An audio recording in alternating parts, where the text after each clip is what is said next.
क्या आप जानते हैं कि शरीर के कई महत्वपूर्ण अंगों में से एक किडनी है। किडनी की खराबी किसी गंभीर बीमारी या मौत का कारण भी बन सकती है।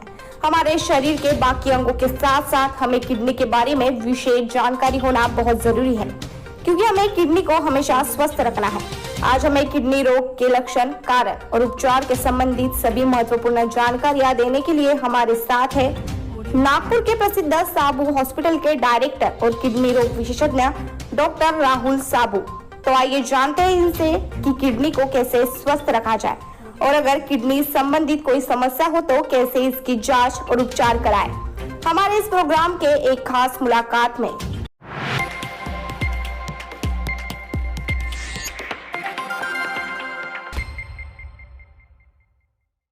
नमस्ते, मेरा नाम डॉक्टर राहुल साबू है और मैं साबू हॉस्पिटल और 7 स्टार हॉस्पिटल में एज ए कंसल्टेंट यूरोलॉजिस्ट हूँ। मैंने मेरा MCH in urology and kidney transplantation saint John's medical college Bangalore से किया है। जैसे कि आप लोग जानते हैं, हमारे शरीर में 2 किडनियाँ होती है।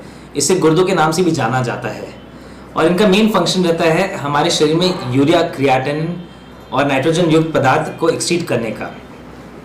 आपको जान के हैरानी होगी कि हमारे देश में लाखों लोग किडनी की डिजीज से सफ़र करते हैं, पर ये बहुत लेट स्टेज में डिटेक्ट होता है क्योंकि बहुत लोगों को सिम्टम्स के बारे में आइडिया नहीं रहती है एंड इसलिए किडनी डिजीज़ को एक साइलेंट किलर का नाम भी दिया गया है। अगर हम किडनी डिजीज़ के कारण के बारे में बात करें तो बेसिकली हम इसे 2 चीज़ में डिवाइड कर सकते हैं, medical causes and surgical causes. Medical causes अब basically long standing hypertension, BP की बीमारी, long standing uncontrolled diabetes mellitus, मोटापा एंड लैक ऑफ एक्सरसाइज, ये सब चीज़ें हमारे इंडियन पॉपुलेशन में बहुत कॉमन है एंड ऑटो इम्यून डिसऑर्डर्स के कारण भी कई बार किडनी की प्रॉब्लम्स होती है।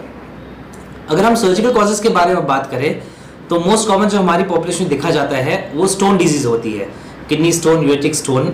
सेकेंड आता है बेसिकली इन्फेक्शन, क्योंकि जिन लोगों में BP शुगर कंट्रोल नहीं रहता है तो उनमें इन्फेक्शन चांसेस बढ़ जाते हैं, जिसके कारण किडनी फेलियर भी हो सकता है।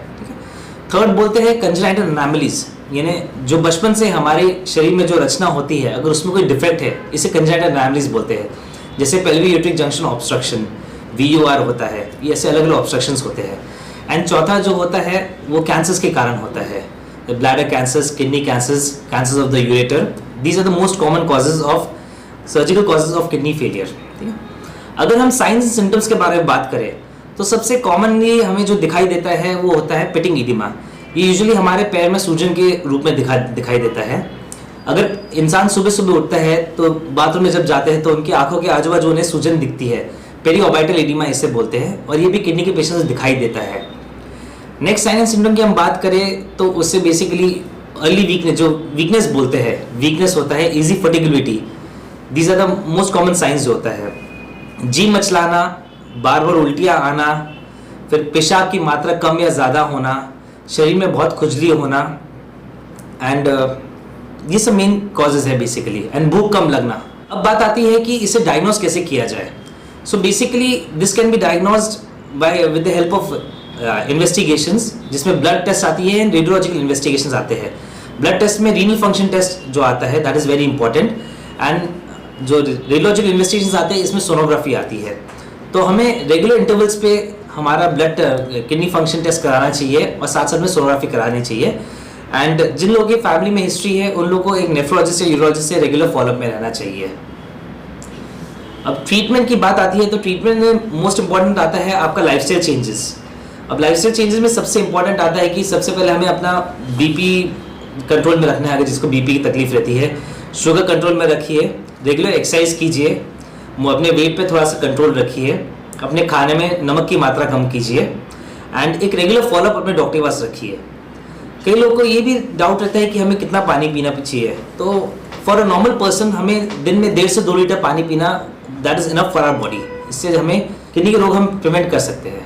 जी राहुल सर, अगर मैं आपके बारे में बात करूँ, आपने किडनी के रोग के बारे में और किडनी से रिलेटेड बहुत सारी जानकारी हमसे आज साझा की है।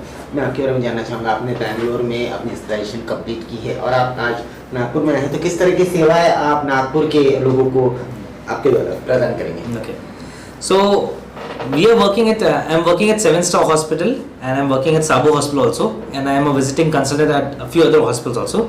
So we have a complete setup in this hospitals. यहाँ पे तो किडनी का कोई भी रोग रहता है, कुछ भी डायग्नोसिस से लेकर ट्रीटमेंट से, फॉलोअप से, एंड क्या क्या प्रिकॉशंस लेनी चाहिए, इन सब का ट्रीटमेंट हमारे पास अवेलेबल है. We have all the latest facilities to treat any of the complications also and to treat any problems related to kidney disease. जी, तो अगर किडनी से रिलेटेड किसी भी विषय को लेकर किसी को आपसे परामर्श लेना है या आपसे संपर्क करना है तो किस तरह आपसे जुड़ सकते हैं? I am practising as a consultant at Sabu hospital. ये दारोडकर चौक, सेंट्रल रोड, गांधीबाग महल में स्थित है. मेरा कॉन्टैक्ट नंबर है 9860499996. दूसरा नंबर है 9978699996. आप किसी भी टाइम कभी भी किसी को भी तकलीफ होती है तो मुझे नंबर पे कॉन्टैक्ट कर सकते हैं. Thank you.